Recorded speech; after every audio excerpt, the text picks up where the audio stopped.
Welcome to my channel. I have a question for you. Do you control your thoughts, or do your thoughts control you? Most people never stop to think about how they think.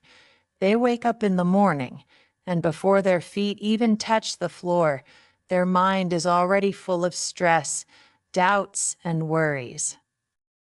They don't choose these thoughts. They just appear, and they believe them without question. This is why so many people feel tired, anxious, or stuck, even when nothing bad is happening at that moment. You see, your life doesn't change only when your circumstances change. Your life changes when your thinking changes. And here's the truth. Correct thinking is not something you're born with. It's not a gift that only a few lucky people have. It's a skill you can learn, practice, and master. Today, I'm going to guide you step by step on how to think in a way that brings you clarity when life is confusing, confidence when fear appears, and peace when things feel heavy. If you stay with me until the end, I promise you, even one small shift in the way you think can completely change the way you live your life forever. Chapter 1. Why most people think the wrong way. Most people go through life without ever learning how to think correctly. No one teaches this in school. You learn how to read, how to write, how to solve math problems, but no one sits you down and explains how to use your mind in the right way. Because of that, most people spend their whole life thinking on autopilot. That means their mind runs without their control. Thoughts just come and go, and they follow them without question. And here's the thing. If you are not controlling your thoughts are controlling you. Think about this. Have you ever woken up in the morning already feeling stressed or worried, even though nothing bad has happened yet? You open your eyes, and your mind starts talking. I'm so tired. I have so much to do. What if today goes wrong? What if I can't finish my work? These thoughts appear before you even get out of bed. You didn't choose them. They just showed up. And when you believe them, your mood changes. You feel heavy. You feel slow. You feel like the day is already difficult before it even begins. That's what happens when your mind is on autopilot. Wrong thinking is like wearing dirty glasses. Imagine you have a pair of glasses that are covered in dust and fingerprints. No matter where you look, everything seems unclear, dark, and unpleasant. The world itself hasn't changed. The sun is still shining. The colors are still bright, and the people around you are the same, but your vision is dirty. So everything looks worse than it really is. This is exactly how wrong thinking works. Life may be fine, but if your mind is filled with negativity, fear, and doubt, everything will seem worse than it is. You won't see the opportunities in front of you. You won't notice the good things happening. You'll only see the dirt on the lens. Here's something that might surprise you. Your thoughts are not facts. Let me say that again. Your thoughts are not facts. They are mental events. They are like little clouds passing through the sky of your mind. Some clouds are light and fluffy. Some are dark and heavy. But none of them are permanent. Thoughts come and thoughts go. Just because you think something does not mean it's true. If you think, I'm not good enough, that doesn't mean you're not good enough. It just means that thought has appeared in your mind. You can choose to believe it, or you can choose to let it pass. But most people don't know this. They believe every thought that appears in their head. If the thought is positive, they feel good. If the thought is negative, they feel bad. They're like a small boat in the ocean. being thrown around by every wave. One moment they're happy, the next moment they're sad, then worried, then angry, all because they let their thoughts control their feelings. Let's make it even simpler. Imagine your mind is a radio station. It's always playing something. Sometimes it plays music you like. Sometimes it plays noise you hate. The problem is, most people don't realize they can change. They just sit there, listening to whatever is playing, even if it makes them feel terrible. Correct thinking is learning how to pick the station that helps you, not hurts you. We often believe thoughts without checking if they're true. For example, you might think, I'm going to fail this test, before you even start studying. But have you failed yet? No. You've already decided the result in your mind without giving yourself a chance. Or you might think, that person doesn't like me just because they didn't smile at you today. Maybe they were just tired or busy, but your mind creates a story and you believe it. This is how wrong thinking builds walls in your life. It stops you before you even try. If you want to start thinking correctly, the first step is awareness. You have to notice when a thought appears and ask, is this a fact or just a thought? If it's just a thought, you can choose to let it pass instead of holding on to it. This is where your power begins. Most people live their whole life without realizing they have this choice. But once you see it, you can't unsee it. Here's a little truth that can change everything for you. You are not your thoughts. You are the observer of your thoughts. You can watch them come and go without believing every single one. You can choose which thoughts to keep and which ones to throw away. And the moment you start doing this, your life will begin to feel lighter, clearer, and more in your control. So let me ask you this. What if I told you that from today, you can take control of your thoughts instead of letting them control you? What if I told you that you can clean the dirty glasses, change the radio station, and see life as it really is, full of chances, full of beauty, and full of possibilities? That's exactly what I'm going to show you in the next chapters.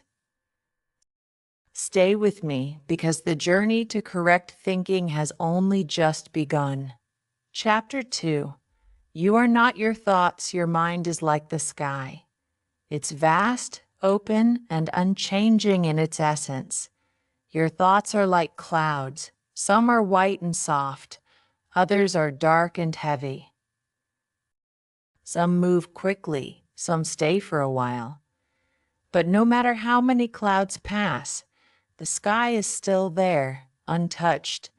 The sky doesn't become the clouds, and you don't become your thoughts. This is one of the most important truths you can learn.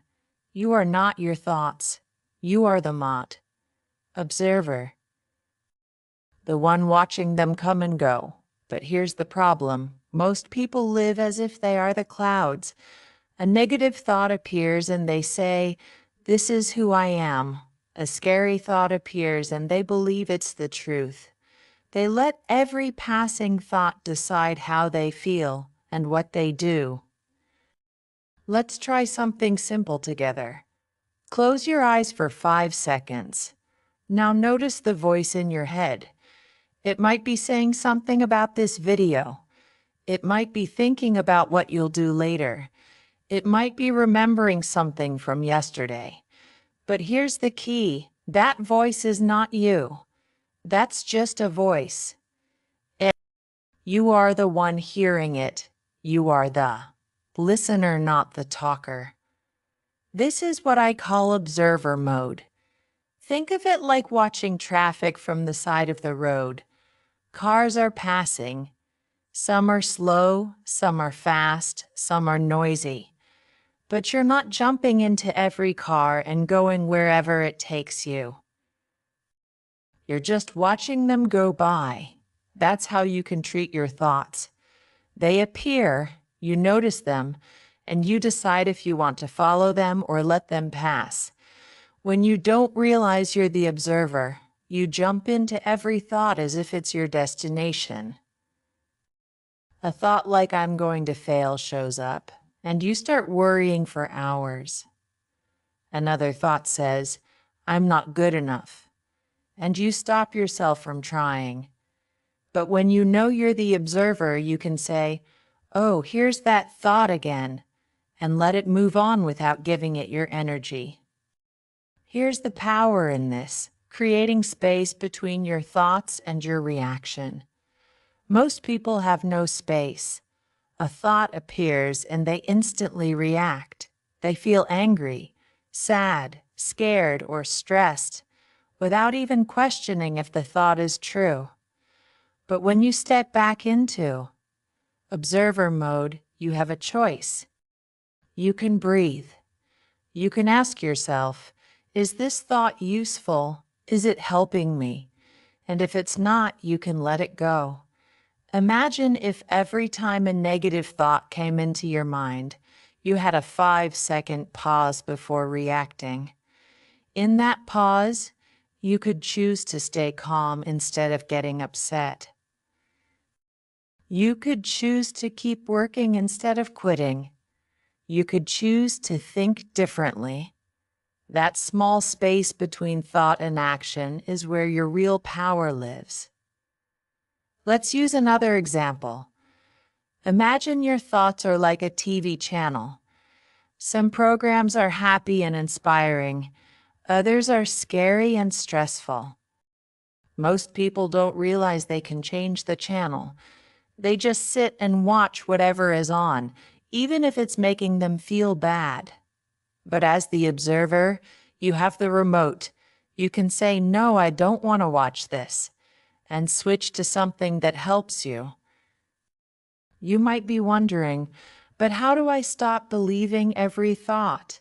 The answer is simple, but it takes practice. You start noticing them. The moment you become aware that a thought is just a thought, you break its control over you. You realize it's not a fact. It's not the truth.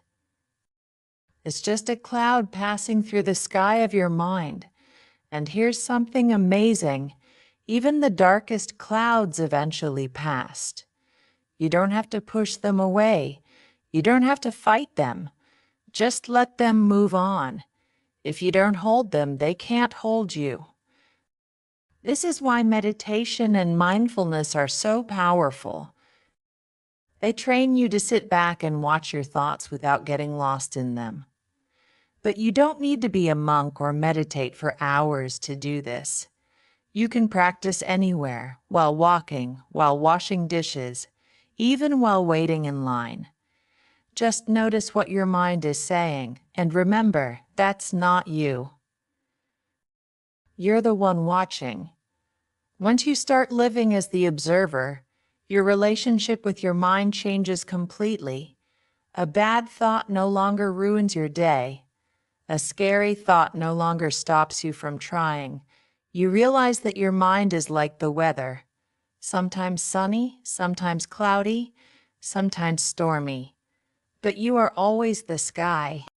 You are always the space that holds it all. So next time a thought appears that says, "You can't do this," try this, pause, breathe, and say to yourself, "That's just a thought. I don't have to believe it." Then watch it drift away like a cloud moving across the sky. The moment you understand that you are not your thoughts, you unlock a new level of freedom. You stop being a prisoner of your own mind. You start living with clarity, calm, and choice. And that's when you can begin building a life based on truth, not fear. Chapter 3.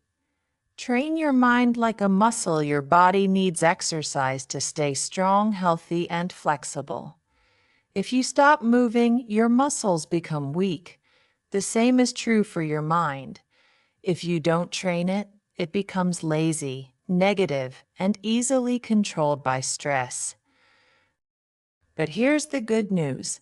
Your mind can grow stronger every single day.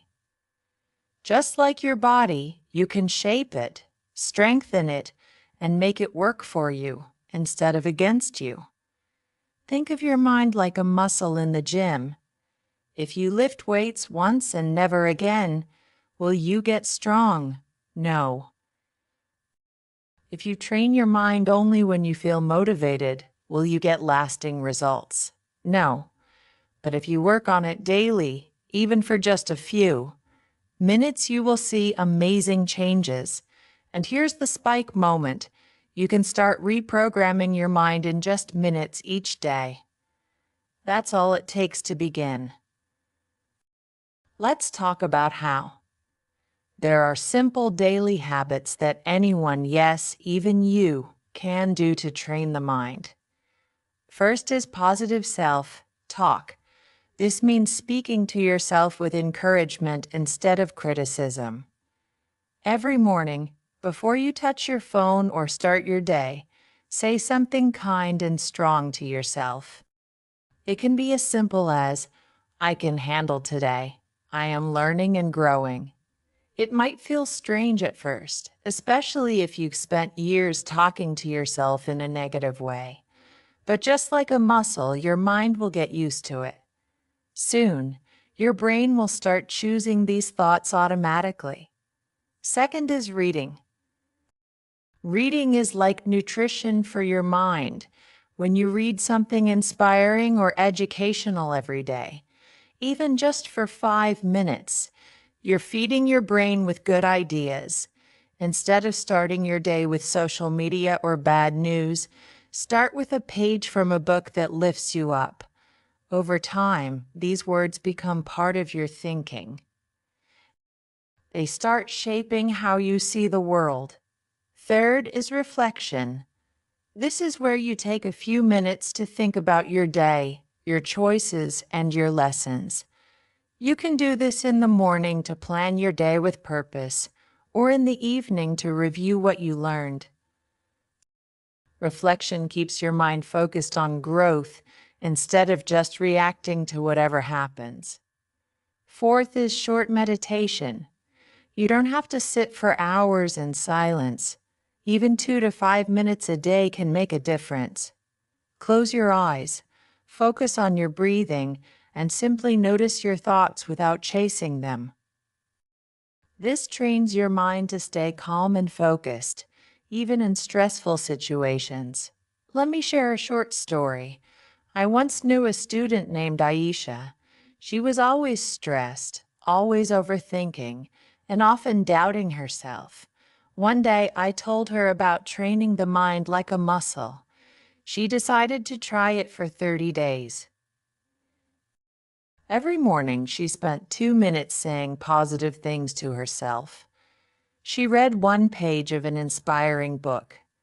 She reflected for a few minutes each night, asking, "What did I learn today?" And she did 3 minutes of meditation before bed. That's it. No big complicated system. At first, she didn't notice much, but after a week, she started catching herself before reacting to negative thoughts. After 2 weeks, she was speaking more confidently at work. By the end of 30 days, she told me she felt like a different person, calmer, stronger, and more in control of her emotions. All of that came from just a few minutes a day. Training your mind is not about big effort all at once. It's about small, consistent actions every day. If you feed your mind junk, gossip, negativity, fear, you'll think in a weak, fearful way. But if you feed your mind strong, positive, and clear thoughts every day, your thinking will change, and so will your life. You might still have bad days. You might still have negative thoughts. That's normal. Even a strong muscle gets tired sometimes.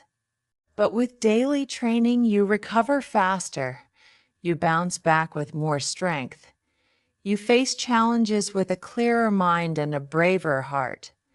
The best part is, You don't need hours. You don't need special equipment. You don't need to wait for the right time. You can start today, right now. Manja. You can, in fact, pick one habit. Maybe it's saying something positive to yourself in the morning, or reading for 5 minutes, or just sitting in silence and breathing for a moment. Do it today. Do it tomorrow. And keep going. Because here's the truth. If you feed your mind good thoughts every day, your life will start changing in ways you didn't think possible. Chapter 4. Replace negative self. Talk with truth. The words you say to yourself are like seeds. Whatever you plant in your mind will grow. If you plant seeds of doubt, fear, and weakness, you will grow a life full of doubt, fear, and weakness. But if you plant seeds of courage, truth, and strength, you will grow a life full of courage, truth, and strength. Most people don't even notice the words they're saying to themselves all day long. They walk around saying, "I'm not good enough. I'll never succeed. I'm always unlucky." They repeat these words so often that their brain starts to believe them as facts. But here's the spike moment. Changing just one repeated sentence in your self-talk can change your life. Think about it. If every day you told yourself, "I'm a failure," your brain would start to look for proof of that. You would notice your mistakes more. You would remember your losses more. You would feel smaller, weaker, and less capable. But if you replace that sentence with, "I'm learning and improving," your brain would look for proof of that instead. You would notice your progress. You would celebrate your small wins. You would feel motivated to keep going. The words you choose are like the direction you point your life. Let's use an easy garden metaphor. Your mind is a garden. The words you speak to yourself are the seeds. Negative self. Talk is like weeds. If you don't pull them out, they will spread everywhere. They will steal the sunlight, water, and space that your good plants need to grow. You can't just plant flowers and ignore the weeds. You have to be an active gardener. That means noticing the weeds, pulling them out, and planting seeds of truth in their place. Here's a simple replacement exercise. When you catch yourself saying, "I can't," change it to, "I'm learning." That small shift turns a closed door into an open one. "I can't" means the conversation is over. "I'm learning" means you are still moving forward. When you think, "I'm weak," replace it with, "I'm getting stronger." "I'm weak" focuses on what you lack right now. "I'm getting stronger" focuses on your growth, your progress, and your future. When you say, "I always fail," replace it with, "I'm still figuring it out." Every person who has succeeded at something has failed many times first. The difference is they didn't stop. They kept going because they believed they were still figuring it out. Their next did. That is a member said, when you tell yourself, "I'm not smart enough," replace it with, "I can learn anything with time and effort." This reminds your brain that intelligence is not fixed. It grows with learning. At first, replacing negative self-talk with truth will feel strange. It might even feel fake. That's because your brain is used to the old sentences. But if you repeat the new truthful ones every day, they will become your new normal.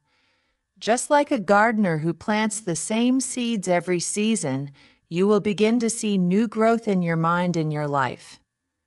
Let me share a quick example. A young man I once taught had a habit of saying, "I'm terrible at speaking English." Every time he spoke, he felt nervous and small because he had already told himself he was terrible. I asked him to change that sentence to, "I'm improving every day." For the first week, he didn't feel much difference. But by the second week, he noticed something. He was speaking more. He was making fewer mistakes because he wasn't as scared. By the end of the month, he told me he felt 50% more confident, not because his skills had suddenly become perfect, but because his self-talk gave him courage to keep practicing. That's the power of replacing lies with truth. Your mind believes what you tell it the most. If you constantly feed it lies, I can't, I'm weak, I'm stupid, it will shape your life around those lies. But if you feed it truth, I'm learning, I'm getting stronger, I can improve. It will shape your life around those truths. Every time you speak truth to yourself, you're building a stronger mind, and a stronger mind creates a stronger life. Chapter 5. Ask better questions. Get better answers. Your brain is like a search engine. Whatever question you type into it, it will search for an answer. The problem is, most people don't realize they are asking their brain the wrong questions all day long. And just like a search engine, if you ask the wrong question, you will get the wrong answer. If you ask your brain, "Why am I always unlucky?" it will start digging through your memories, looking for proof that you are unlucky. It will show you every time something went wrong, every time someone let you down, every time you failed, and suddenly you feel worse, smaller, and even more unlucky, just because of one question. But if you ask your brain, "What can I learn from this?" it will start searching for lessons. It will remind you of times you overcame challenges. It will give you ideas for how to do better next time. That one question changes your focus from victim mode to growth mode. This is the spike moment. Your life follows the direction of the questions you ask yourself. Most people live in victim questions without realizing it. These are questions like, why does this always happen to me? Why am I so bad at this? Why do I never get a break? Victim questions make you feel powerless. They make you believe that life is happening to you and there's nothing you can do about it. But there is another kind of question growth questions. These are questions that move you forward, like, what can I do about this right now? What is this situation trying to teach me? How can I make this better? Let's take a real life example. Imagine you fail an English speaking test. If you ask, "Why am I so bad at English?" your brain will list all the mistakes you've made, all the times you were nervous, all the times you forgot a word. You will feel discouraged and might even want to quit. But if you ask, "What can I do to improve for next time?" your brain will start looking for solutions. Maybe you'll think of practicing with a friend, recording yourself to catch mistakes, or listening to more English conversations. Suddenly, you have a plan, and a plan gives you power. Another example, let's say you have an argument with a friend. If you ask, "Why is my friend so difficult?" you will focus on everything you don't like about them. But if you ask, "How can I communicate better with my friend?" your brain will find ways to fix the relationship instead of making it worse. This works for small daily things too. If you spill coffee on your shirt before work, you could ask, "Why am I so clumsy?" and spend the rest of the day annoyed at yourself. Or you could ask, "What's the fastest way to fix this?" and move on with your day without ruining your mood. The key is to become aware of the questions you're asking yourself right now. Every time you feel stuck, upset, or hopeless, pause and ask, "Wait, what question did I just ask myself?" If it's a victim question, change it to a growth question immediately. Here's a quick guide. Victim question: Why can't I do this? Growth question. What's one small step I can take right now? Victim question. Why does this always happen to me? Growth question. How can I prevent this from happening again? Victim question. Why am I so unlucky? Growth question. What can I learn from this situation? Victim question. What? Growth question. How can I make this easier? Changing your questions takes practice, but it gets easier every time you do it. Over time, your brain will automatically start asking better questions, and your life will begin to shift in a better direction without you even forcing it. Your mind is like a car, and your questions are the steering wheel. If you keep asking questions that point you toward problems, you will keep driving into frustration. If you ask questions that point you toward solutions, you will drive toward growth and success. Your questions are the steering wheel of your mind. If you want a better life, start steering in the right direction. Chapter 6. Protect your mind from mental junk food. Your mind is like your body. It becomes whatever you feed it. If you eat fresh, healthy food every day, your body grows stronger, lighter, and more energetic. But if you eat junk food all day, greasy snacks, sugary drinks, processed meals, your body becomes weak, slow, and unhealthy. The same thing happens with your mind. Social media drama, endless gossip, and fear-filled news are the junk food of the brain. At first, they might seem harmless. You think I'm just checking for a minute, or it's just a little entertainment. But over time, these things fill your mind with doubt, fear, anger, and comparison. They don't make you stronger. They make you weaker. Here's a spike moment. I want you to check your phone history right now. Look at how much time you've spent on social media this week.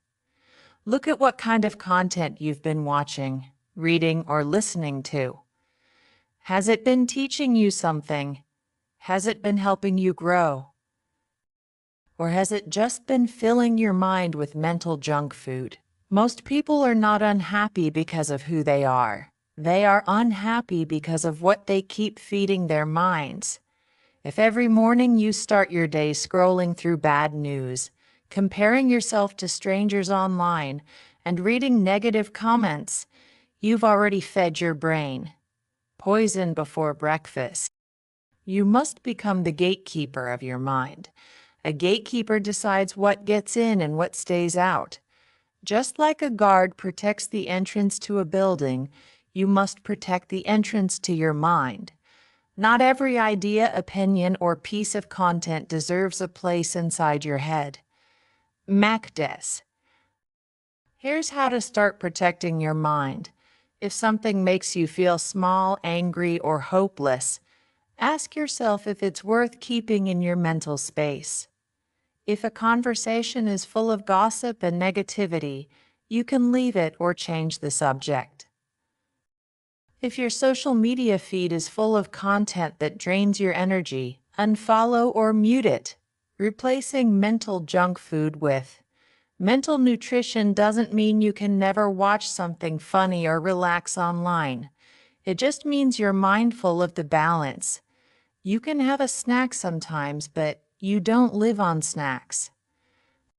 Here are some easy swaps to make your mind healthier. Replace gossip with learning.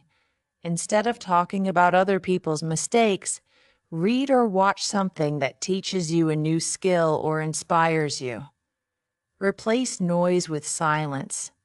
Instead of filling every moment with music, videos, or talking, give yourself a few minutes of quiet. This helps your brain reset and think clearly. Replace fear with hope. If the news is making you anxious, find positive stories, inspiring talks, or uplifting books that remind you of what's possible. You will notice something powerful when you start doing this. After a week of protecting your mind, you will feel lighter, calmer, and more in control. You will start to think more clearly. Problems will seem smaller. Your energy will rise. Why? Because you're no longer feeding your brain garbage. You're giving it the fuel it needs to work at its best. Here's a short example. I once knew a student who used to spend hours each night watching angry debates and scary news videos. He told me he couldn't sleep and always felt stressed. I asked him to replace just 1 hour a day with reading something educational or uplifting. After 2 weeks, he told me his mood had improved. He was sleeping better, and he was thinking more positively, all because he changed what he was feeding his mind. This is the truth. Your mind becomes what you feed it. Feed it carefully. If you want peace, feed it peace. If you want strength, feed it knowledge. If you want hope, feed it truth. You are the gatekeeper. Guard your thoughts like they are treasures, because they are.